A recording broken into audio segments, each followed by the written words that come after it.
الحمد لله رب العالمين والصلاة والسلام على سيد الأنبياء والمرسلين سيدنا ونبينا ومولانا محمد وعلى آله وأصحابه أجمعين. أما بعد فأعوذ بالله من الشيطان الرجيم. بسم الله الرحمن الرحيم. اهدنا الصراط المستقيم صراط الذين أنعمت عليهم غير المغضوب عليهم ولا الضالين آمين. وقال الله تبارك وتعالى أولئك الذين أنعم الله عليهم من النبيين والصديقين والشهداء والصالحين وحسن أولئك رفيقا. صدق الله العلی العظیم. محترم بزرگوں، علماء کرام، حاضرین مجلس، میرے نوجوان دوستوں، عزیز بچوں، اورنگ آباد کے کسی عام اجتماع میں خطاب کرنے کا یہ مجھے پہلا موقع ملا ہے، لیکن یہ معلوم ہوا کہ بہت پہلے دارالعلوم دیوبند کے سابق محتمم حکیم الاسلام حضرت مولانا قاری محمد طیب صاحب رحمۃ اللہ علیہ اورنگ آباد تشریف لایا کرتے تھے، اور کئی روز ان کا قیام بھی ہوتا تھا، ان کا خطاب بھی ہوتا تھا. اس لیے جو سن رسیدہ حضرات ہیں وہ اس ماحول سے واقف ہیں، اس کے عادی ہیں.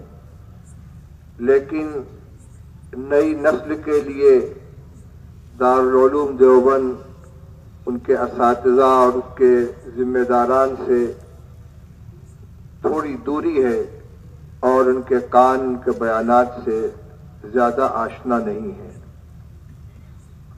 میرے بھائیوں، بزرگوں، اللہ جل شانہ نے اس دنیا کو پیدا فرمایا. یہاں حضرت آدم علیہ السلام اور ان کی زوجہ مطہرہ حضرت حوا علیہ السلام کو نازل فرما کر نسل انسانی کا سلسلہ جاری کیا، اور ایک مخصوص مدت تک کے لیے، یعنی قیامت کے قائم ہونے تک کے لیے، اس نسل کو عمل کا موقع عطا فرمایا، اور دو راستے اس کے سامنے کھول دیے، اما شاکرا و اما کفورا. اللہ کی نعمتوں کا شکر گزار بن کر، اللہ کی ہدایات اور اس کے احکام کا پابند بن کر زندگی گزارے گا، یا اس کی نعمتوں کی ناقدری کرنے والا اور اس کے احکام سے انحراف کرنے والا اور ناشکرہ بن کر زندگی گزارے گا. اللہ نے کرم یہ فرمایا کہ پہلے انسان کے ساتھ ہی اللہ نے ہدایت کا سلسلہ بھی جاری فرمایا. حضرت آدم علیہ السلام اس دنیا میں آنے والے پہلے انسان بھی تھے اور اللہ کے پہلے نبی بھی تھے. اور اس کے بعد جب نسل انسانی میں فساد پیدا ہوا، گمراہی آئی، چاہے وہ گمراہی عقیدے کے اعتبار سے ہو، چاہے عمل کے اعتبار سے ہو، اللہ تعالیٰ نے انبیاء علیہ السلام کو بھیج کر قوم کو ہدایت کی راہ دکھلائی. پھر دو طریقے اللہ تعالیٰ نے ہدایت کو عام کرنے کے لیے جاری فرمائے.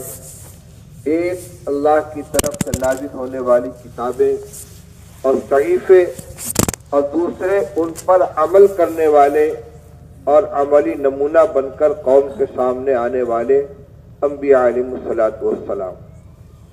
اسی لیے ہمیں بھی دونوں راستے عطا فرمائے گئے. ایک طرف اللہ تعالیٰ نے قرآن پاک نازل فرما کر کتاب ہدایت عطا فرمائی، دوسری طرف اپنے آخری پیغمبر حضرت محمد رسول اللہ صلی اللہ علیہ وسلم کے ذریعے اس کتاب کی عملی تفسیر اور اس کی عملی تعلیم بھی امت کے سامنے پیش فرمائی.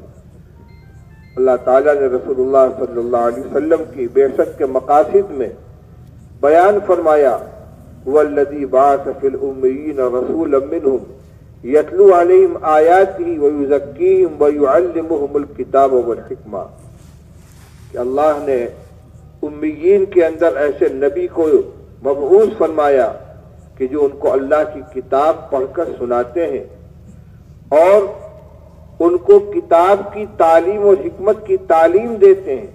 یعنی ایک ہے آیات قرآنیہ کو سنا دینا کہ اللہ نے یہ آیت نازل فرمائی ہے، دوسری طرف ان کے معانی اور مطالب کو سمجھانا کہ اللہ تعالیٰ اپنی اس آیت میں کیا فرما رہے ہیں، امت سے کیا چاہتے ہیں، کس چیز کا حکم دیتے ہیں، کس چیز سے منع فرماتے ہیں۔ قرآن میں جو اصولی باتیں تھیں ان کی آپ نے عملی تفسیر فرمائی۔ اور چوتھا کام تزکیہ، یعنی برے اخلاق اور برے عقائد سے انسانوں کو پاک کرنا۔ ایک جگہ فرمایا لِتُبَيِّنَ لِلنَّاسِ مَا نُزِّلَ إِلَيْهِمْ، آپ کا کام یہ ہے کہ اللہ کی طرف سے جو ذکر حکیم نازل کیا گیا ہے آپ اس کو بیان فرمائیں۔ گویا آپ کی زندگی قرآن پاک کی ایک عملی تفسیر تھی۔ اسی بات کو ہمارے اکابر نے، مثلا حضرت مولانا مفتی محمد شفیع صاحب رحمۃ اللہ علیہ نے تفسیر معارف القرآن میں ان الفاظ میں تعبیر کیا ہے کہ ہدایت کے لیے اللہ تعالیٰ نے ایک طرف کتاب اللہ کا سلسلہ قائم فرمایا، دوسری طرف رجال اللہ کا سلسلہ قائم فرمایا۔ ایک طرف اللہ نے کتاب نازل فرمائی، کبھی قرآن آیا، اس کے پہلے انجیل، زبور اور تورات اور حضرت ابراہیم علیہ السلام کے اوپر نازل ہونے والے صحیفے، حضرت موسیٰ علیہ السلام کے اوپر نازل ہونے والے صحیفے، یہ سلسلہ ہے کتاب اللہ کا۔ دوسری طرف رجال اللہ، یعنی ہر دور میں اللہ کے احکام پر عمل کرنے والے، ہدایت کے راستے پر چلنے والے انسانوں کا نمونہ اللہ تعالی نے دنیا میں پیش فرمایا۔ میں نے ابھی آپ کے سامنے خطبے کے بعد 2 جگہ کی آیتیں پڑھی ہیں۔ میری یہ تمہید انہی آیات کا مطلب سمجھانے کے لیے ہے۔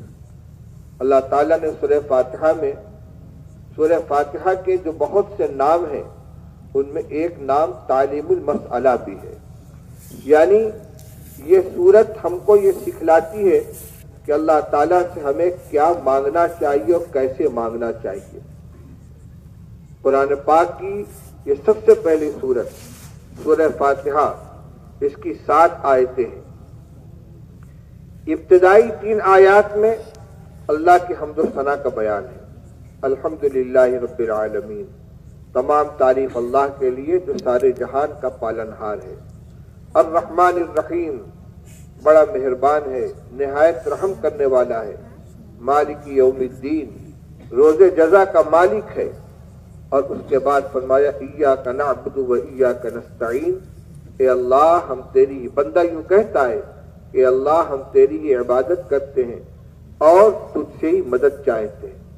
پھر ایک دعا سکھلائی گئی، یہ بندہ یوں کہتا ہے اہدنا الصراط المستقیم، بھائی فوٹو نہ لے، کوئی صاف فوٹو نہ لے، کہنا نہ پڑے بار بار، اہدنا الصراط المستقیم صراط الذین انعمت علیہم غیر المغضوب علیہم ولا الضالین۔ یہ دعا ہم روزانہ ہر نماز کی ہر رکعت میں پڑھتے ہیں۔ باجماعت نماز میں امام ہماری طرف سے قرأت کرتا ہے اور اگر جہری قرأت ہو تو ہم اس پہ آمین کہتے ہیں۔ کیا ہے یہ دعا؟ اے اللہ ہمیں سیدھا راستہ دکھلا، اہدنا الصراط المستقیم، اے اللہ ہمیں سیدھا راستہ دکھلا۔ بس اتنے پر اکتفا نہیں کیا، فرمایا صراط الذین انعمت علیہم، ان لوگوں کا راستہ جن پر تیرا انعام ہوا ہے، ان لوگوں کا راستہ دکھلا جن پر تو نے انعام فرمایا ہے۔ غیر المغضوب علیہم ولا الضالین، کہ ان لوگوں کا راستہ نہ ہو جن پر تیرا غضب نازل ہوا ہے اور نہ ان کا راستہ کہ جو گمراہ ہوئے ہیں۔ وہ کون سی جماعت ہے جن پر اللہ کا انعام ہوا ہے؟ اس کو بیان فرمایا اللہ تعالیٰ نے دوسری آیت میں، اولئک الذین انعم اللہ علیہم من النبیین والصدیقین والشہداء والصالحین وحسن اولئک رفیقا۔ وہی لوگ ہیں کہ جن پر اللہ نے انعام فرمایا ہے، اللہ کے منعم علیہ بندے ہیں۔ وہ کون ہیں؟ انبیاء علیہ السلام، صدیقین، شہداء اور صالحین۔ چار جماعتوں کا تذکرہ فرمایا۔ انبیاء علیہ السلام، صدیقین جیسے حضرت صدیق اکبر رضی اللہ تعالیٰ عنہ، حضرت عائشہ صدیقہ رضی اللہ تعالیٰ عنہ، اور بعض انبیاء علیہ السلام کے بارے میں بھی اللہ تعالیٰ نے قرآن پاک میں فرمایا کہ انہ کان صدیقا نبیہ۔ تو جو اللہ کے سچے بندے ہیں، جو مقام صداقت کے اوپر مقام صدیقیت پر فائز ہیں، وہ جماعت صدیقین کی کہلاتی ہے، جن کا درجہ انبیاء علیہ السلام کے بعد ہے۔ والشہداء، اور ان لوگوں کا راز وہ لوگ جنہوں نے اپنی جان اللہ کے راستے میں قربان کر دی۔ والصالحین، اور وہ بندے کہ جو نیک راستے پر چلنے والے ہیں، اللہ کو راضی کرنے والے اعمال کو اختیار کرتے ہیں، صلاح اور تقوی کی زندگی گزارتے ہیں، اللہ کی نافرمانی اور گناہوں سے اپنے آپ کو بچاتے ہیں۔ اس آیت کریمہ میں اللہ تعالیٰ نے اپنے جن بندوں کو اپنے انعام کا محور قرار دیا ہے، انہی کے بارے میں فرمایا کہ صراط الذین انعمت علیہم۔ یعنی صرف اتنی دعا نہیں کی جا رہی کہ اللہ ہمیں ہدایت دے دے سیدھے راستے کی، بلکہ ہمیں عملی نمونہ چاہیے، ہمیں ایک جماعت چاہیے، ہمیں کچھ لوگ چاہیے جن کو دیکھ کر ہم ان کے پیچھے چلیں، ان کی اقتدا کریں، ان کی راہ کو اختیار کریں، اور یہ وہ راہ ہوگی، یہ وہ راستہ ہوگا کہ جس کو صراط مستقیم کہا جا سکے۔ اور یہ سلسلہ ابتدائے آخرین سے چلا ہے اور قیامت تک چلے گا، اس وقت تک جب تک کہ دنیا میں کوئی بھی اللہ اللہ کہنے والا باقی رہے گا۔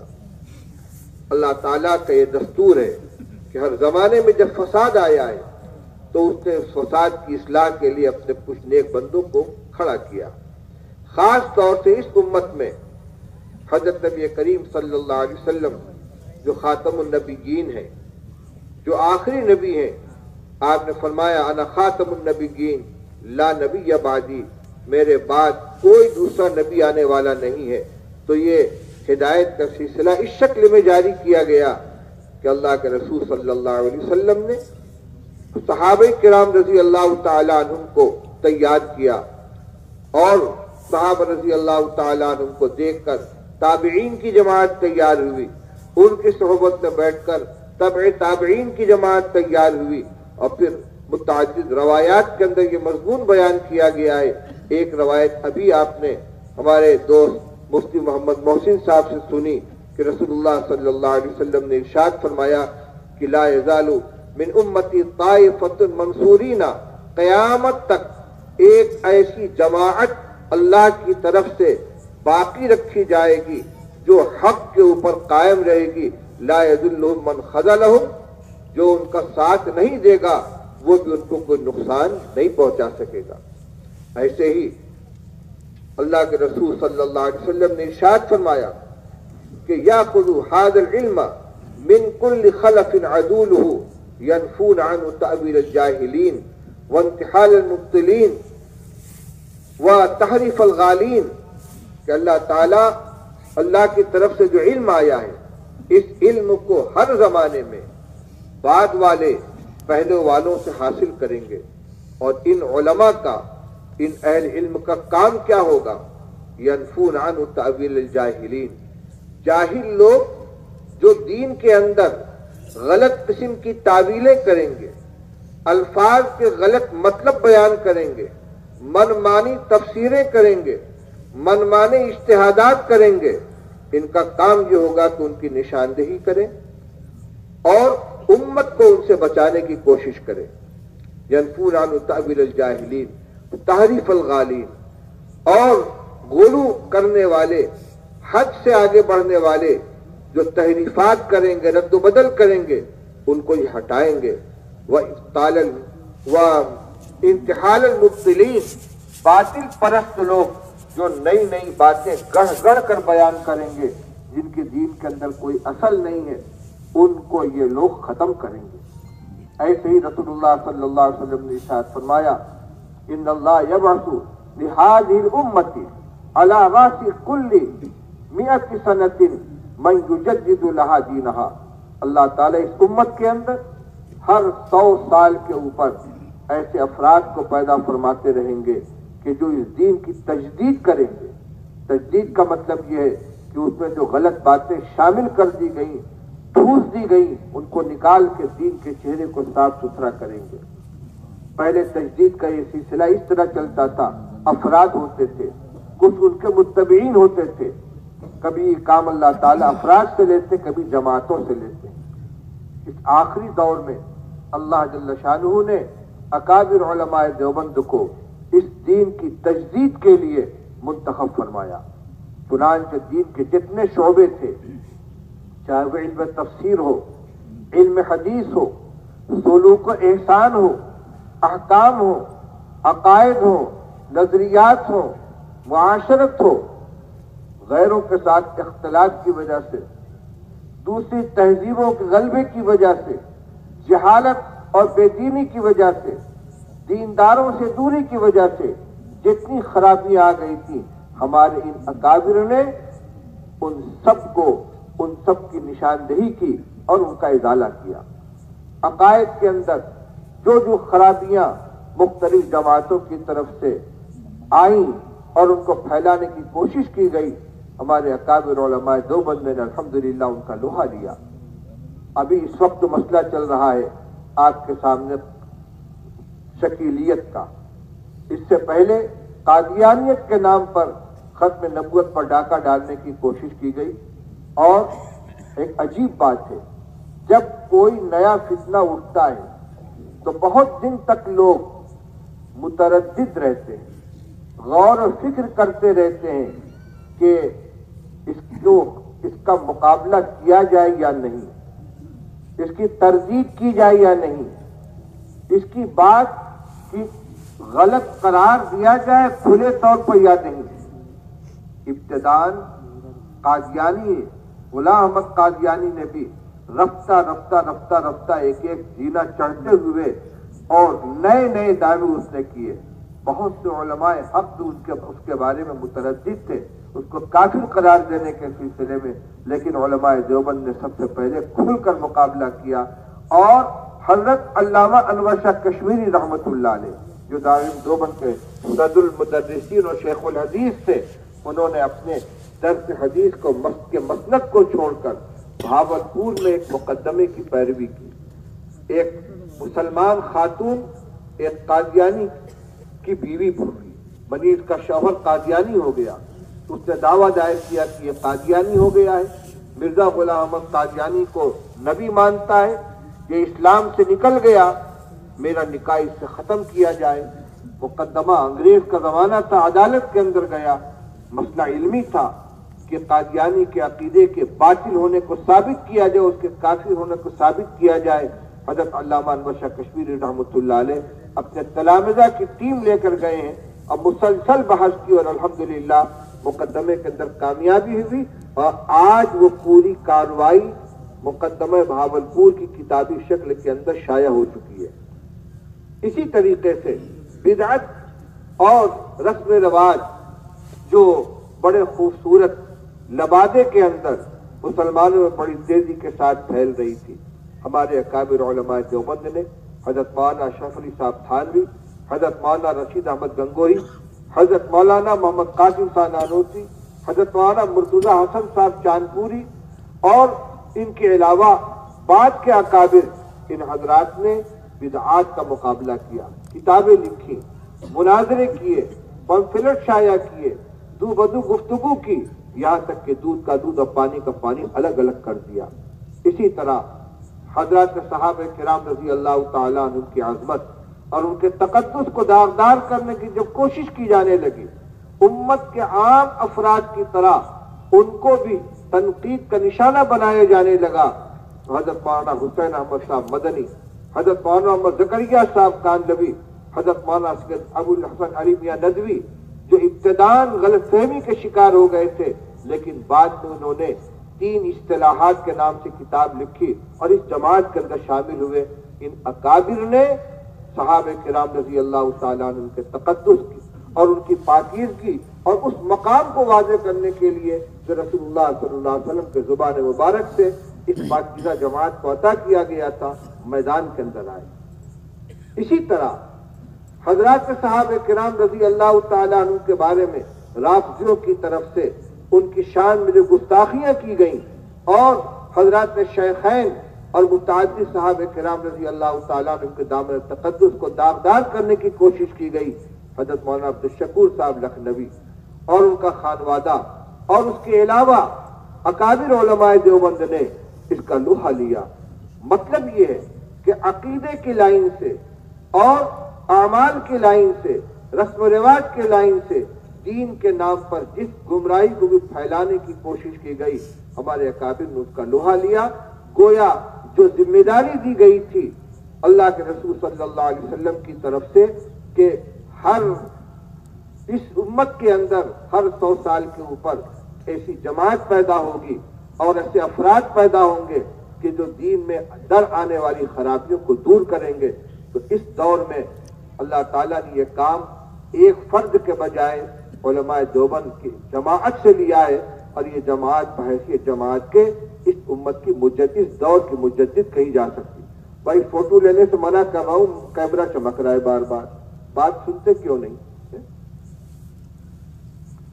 تو میرے بھائیوں بزرگوں، یہ جن لوگوں کے خلاف ان اکابر علماء دیوبند کی یہ محنتیں جن کے اوپر زد ڈالتی ہیں، جن کا کاروبار فیل ہوتا ہے، جن کے نظریات کو چوٹ پہنچتی ہے، وہ ان کو بدنام کرنے کے لیے ان پر طرح طرح کے فتوے لگاتے ہیں۔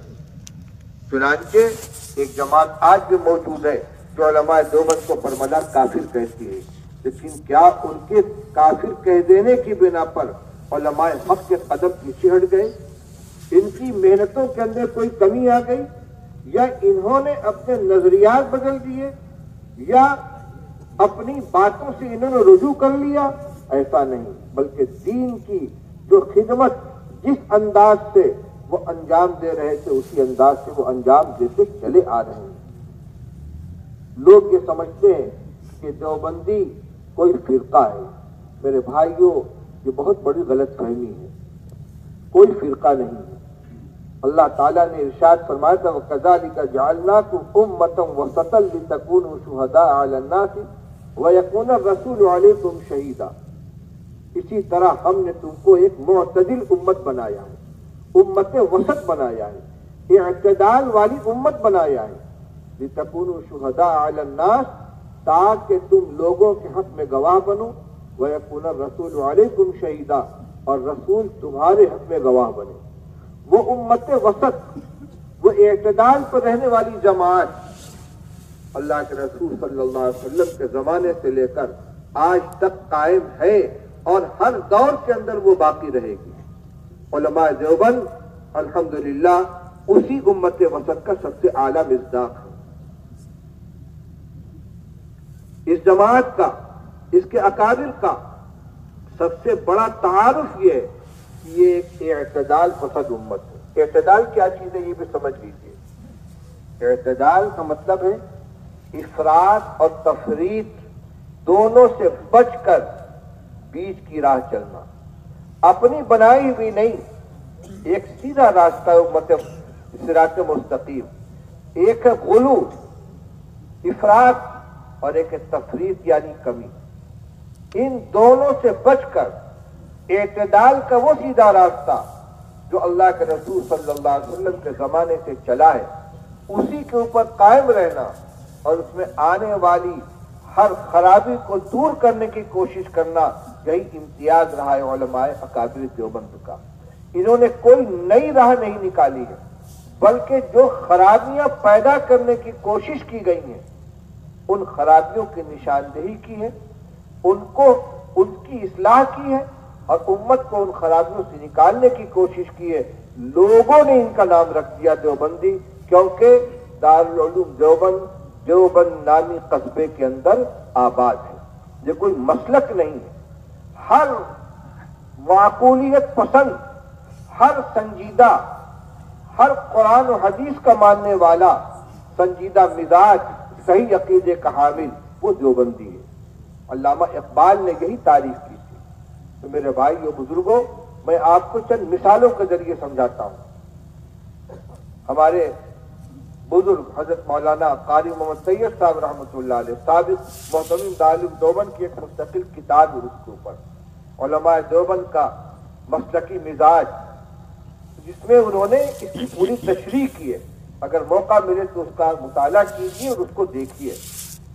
صحابہ کرام رضی اللہ تعالیٰ عنہ، رسول اللہ صلی اللہ علیہ وسلم کے براہ راست شاگرد، ان کے بارے میں امت کا یہ عقیدہ ہے کہ الصحابۃ کلہم عدول، صحابہ تمام کے تمام عادل ہیں، سچے ہیں، امانت دار ہیں۔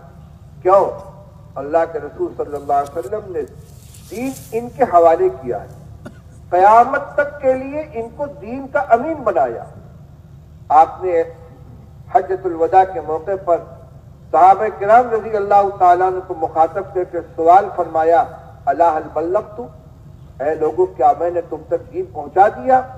تمام صحابہ نے بیک وقت یہ اقرار کیا کہ نشهد انک بلغت الرسالہ وادیت الامانہ ونصحت الامہ، ہم گواہی دیتے ہیں کہ آپ نے رسالت کا حق ادا کر دیا اور خیر خواہی کا حق ادا کر دیا، امانت آپ نے پہنچا دی۔ تب رسول اللہ صلی اللہ علیہ وسلم نے آسمان کی طرف انگلی اٹھا کر فرمایا، اللہم فاشہد، اللہم فاشہد، اے اللہ تو گواہ رہا کہ یہ پوری جماعت اس بات کی گواہی دے رہی ہے کہ جو دین تو نے مجھے دیا تھا میں نے ان تک پہنچا دیا۔ اس کے بعد پھر آپ نے صحابہ کرام کو مخاطب کر کے ارشاد فرمایا، الا فلیبلغ الشاہد الغائب، تم میں سے جن لوگوں تک یہ دین پہنچ چکا، جو یہاں حاضر ہیں، جو موجود ہیں، جو ان لوگوں تک دین کو پہنچائیں جو حاضر نہیں ہے، یعنی ہر موجود امت اس دین کی امانت کو بعد والوں تک پہنچائے۔ یہ 1,24,000 صحابہ کرام تھے جن کو رسول اللہ صلی اللہ علیہ وسلم نے دین کی امانت سونپی۔ اگر ان کے بارے میں خدا نخواستہ کوئی بدگمانی پیدا ہو جائے، ان کے اوپر حرف رکھا جائے، ان کی شان میں، ان کی تقدیس کے اندر کوئی کمزوری پیدا کرنے کی کوشش کی جائے تو پھر اس دین کے اوپر سے اعتماد اٹھ جائے گا۔ اسی لیے اہل سنت والجماعت کا اس بات پر اتفاق ہے، الصحابۃ کلہم عدول۔ حدیث کی کتابوں میں جہاں راویوں کی بحث آتی ہے کہ یہ حدیث ہم سے فلاں نے بیان کی، ان سے فلاں نے بیان کی، ان سے فلاں نے بیان کی، صحابہ رضی اللہ تعالی عنہم سے پہلے تک کے جتنے راوی ہوتے ہیں ان کے حالات کو دیکھا جاتا ہے، ان کی زندگی کو دیکھا جاتا ہے، ان کے کردار کو دیکھا جاتا ہے۔ اگر کہیں سے ذرا بھی اس کے اندر کمزوری نظر آئی تو ان کی روایت کا درجہ گھٹ جاتا ہے۔ لیکن جہاں مسئلہ آیا صحابہ کرام رضی اللہ تعالیٰ عنہ کا، زبان خاموش قلم ساکت، بس ان کا صحابی ہونا کافی ہے۔ چنانچہ کتنے صحابہ ایسے ہیں جن کا صرف اتنا تعارف ہے، حدثنا رجل من اصحاب رسول اللہ صلی اللہ علیہ وسلم، راوی کہتے کہ ہم سے رسول اللہ صلی اللہ علیہ وسلم کے ایک صحابی نے بیان کیا۔ تمام محدثین اس کو قبول کرتے ہیں، نام نہیں معلوم ہے، کہاں کے رہنے والے کی یہ معلوم نہیں، ان کا وطن معلوم نہیں، ان کا خاندان معلوم نہیں، لیکن اتنا معلوم ہے کہ وہ رسول اللہ صلی اللہ علیہ وسلم کو صحبت یافتہ سے بس کافی ہے۔ ان صحابہ کرام رضی اللہ تعالیٰ عنہ کے بارے میں امت میں بے اعتدالی آئی۔ سب سے پہلے رافضی جماعت پیدا ہوئی جس نے حضرات شیخین حضرت صدیق اکبر رضی اللہ تعالیٰ عنہ اور حضرت عمر رضی اللہ تعالیٰ عنہ اور ان کے علاوہ متعدد صحابہ کرام رضی اللہ تعالیٰ عنہ کے اوپر کیچڑ اچھالا اور ان کے حتیٰ کہ ان کے ایمان کے بارے میں غلط باتیں کہیں۔ اہل سنت والجماعت نے ان کا مقابلہ کیا۔ ایک طرف خوارج آئے جنہوں نے ان کے بالمقابل دوسرے صحابہ کرام رضی اللہ تعالیٰ عنہ کے اوپر کیچڑ اچھالا، اہل سنت والجماعت نے ان کا مقابلہ کیا۔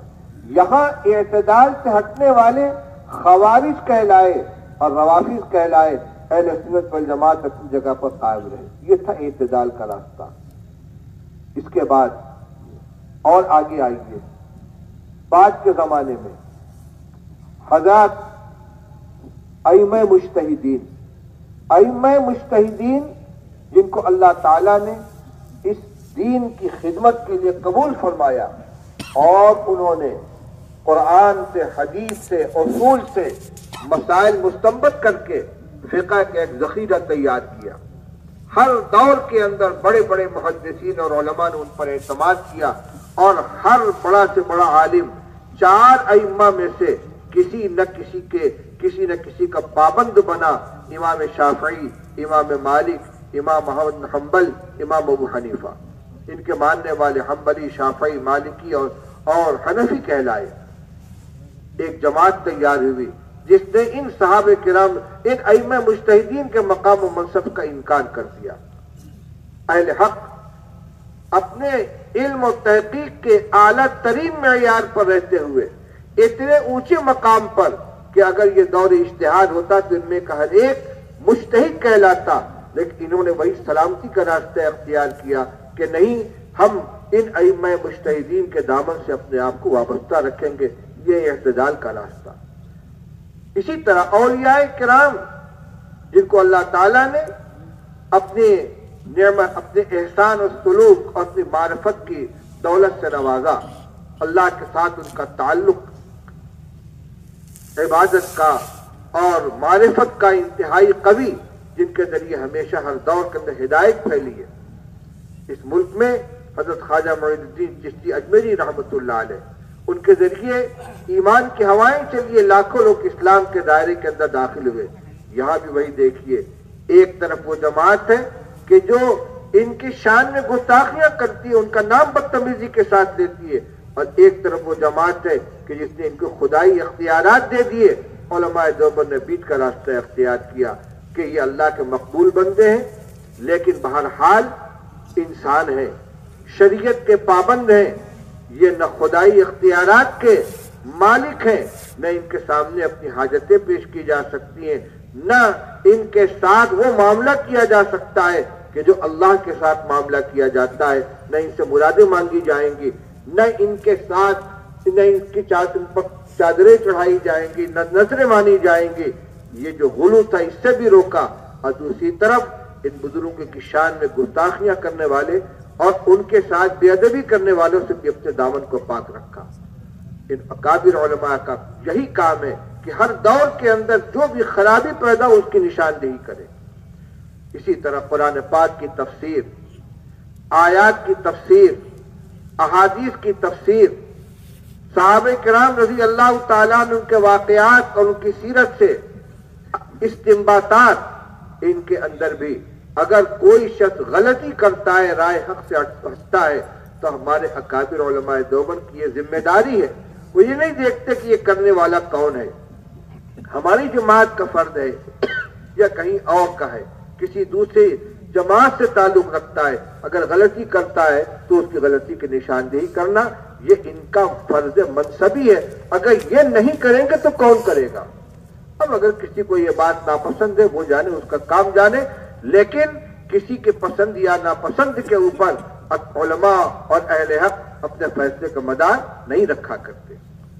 ابھی ایک بہت ضروری بات آپ کے سامنے آئی ہے، جو اس کی طرف مولانا شاہ عالم صاحب نے بھی اشارہ کیا، مولانا مفتی محمد محسن صاحب نے بھی اشارہ کیا. اس ملت اسلامیہ ہند کے لیے یہ بہت بڑی بدنصیبی کی چیز ہوگی کہ عام مسلمانوں کا رشتہ مدارس سے اور علماء حق سے کاٹ دیا جائے. آپ نہیں جانتے کہ یہ چیز کہاں سے چلائی گئی ہے. میں آپ کو واقعہ سناتا ہوں.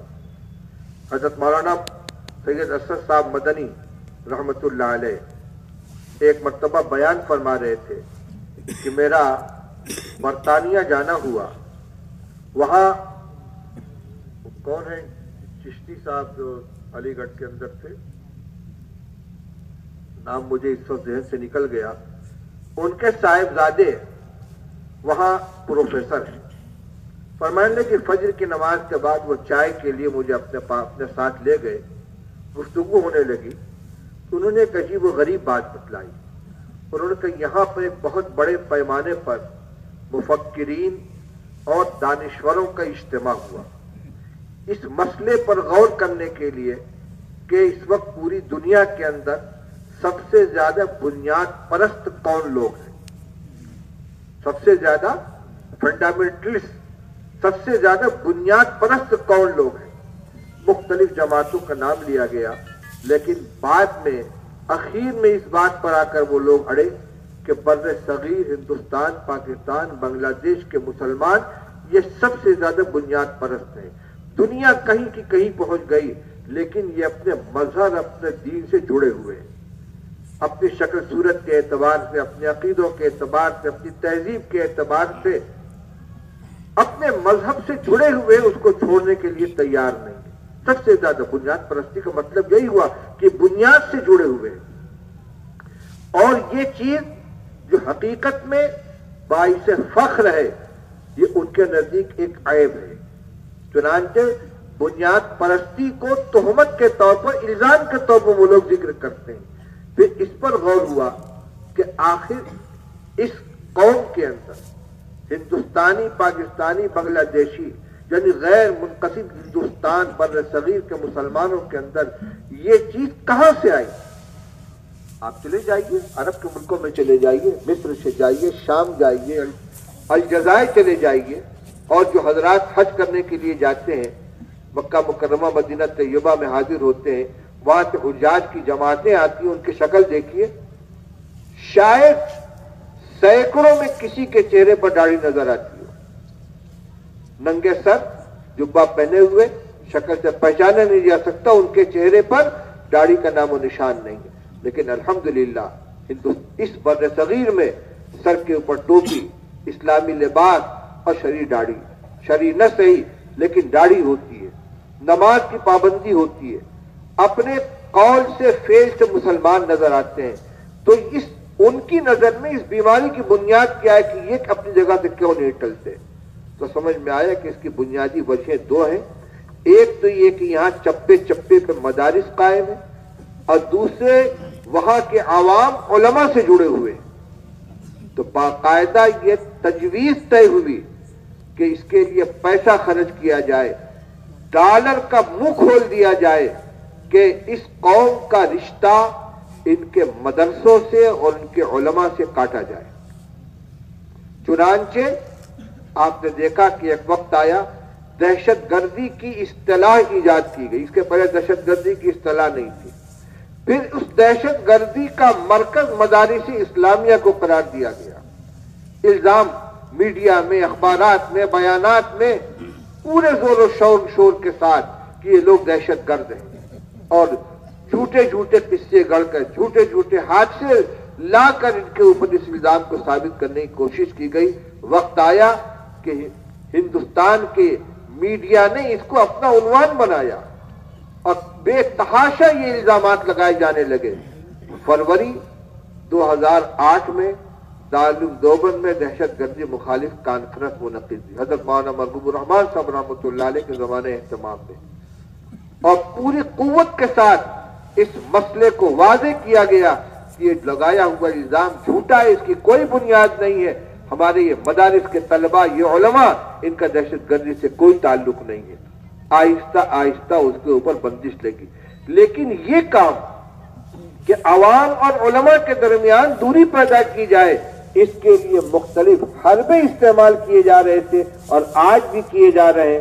اور بدقسمتی کی بات یہ ہے کہ بعض دینی حلقوں سے یہ آواز اٹھائی جا رہی ہے، کوشش کی جا رہی ہے کہ اہل علم اور علماء اور مدارس کو بدنام کیا جائے، ان سے عوام کو کاٹ دیا جائے.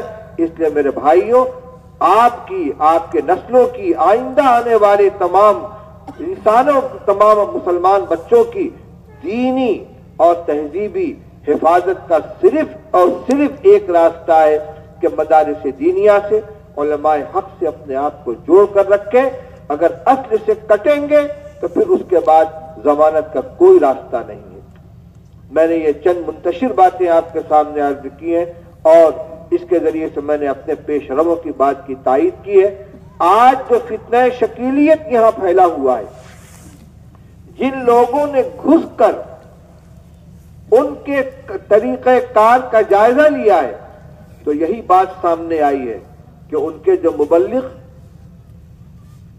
اسٹوڈنٹ کالج اور اسکول کے طلبہ سے ملتے ہیں، ان کے سامنے اپنی بات رکھتے ہیں تو اس کے ساتھ ان کو سختی کے ساتھ یہ سمجھاتے ہیں دیکھو مولویوں کے پاس مت جانا، علماء کرام سے مت ملنا۔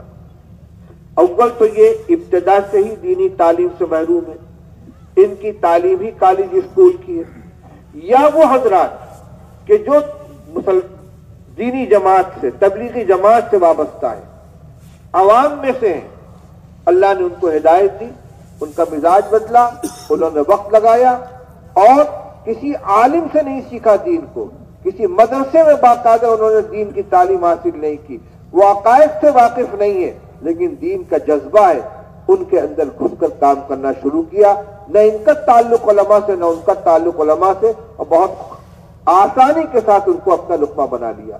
آپ کو نہیں ملے گی مثال اس کی کہ کسی مدرسے کا کوئی فاضل کوئی عالم شکیلی فتنے کا شکار ہوا ہو، علماء کی صحبت میں بیٹھنے والا کس کوئی اس فتنے کا شکار ہوا ہو، کیونکہ اس کے کان میں دین کی بات پڑتی ہے اور یہ جانتا ہے کہ اگر کوئی نئی بات آئے گی ہم اپنے امام صاحب سے پوچھیں گے، اپنے استاد سے پوچھیں گے، اپنے مولوی صاحب سے پوچھیں گے، اور یہی وہ چیز ہے کہ جو اس کے ایمان کی حفاظت کرتی ہے۔ میرے بھائیو بزرگوں، اس سازش سے اپنے آپ کو اور اپنے آنے والے نسلوں کو بچائیے، اور خاص طور سے کہ اورنگ آباد کا علاقہ کہ جس کو اس فتنے نے اپنے مرکز کے طور پر چنا ہے، یہاں کے لوگوں کی بہت بڑی ذمہ داری ہے۔ اللہ تعالی ہم سب کے ایمان کی، اعمال کی، اخلاق کی حفاظت فرمائے۔ اور آج کل سے چلنے والا یہ اجلاس جو رابطہ مدارس اسلامیہ صوبہ مہاراشٹر کے ذریعے انتظام چل رہا ہے، جس میں ایک طرف مدارس کو آپس میں مربوط کرنے کی محنت رابطے کے پلیٹ فارم میں سامنے آئی ہے، اور دوسری طرف تربیتی کیمپ کے ذریعے فتنہ شکیلیت اور اس کی خطرناکی سے آگاہ کرنے کی محنت کی گئی ہے۔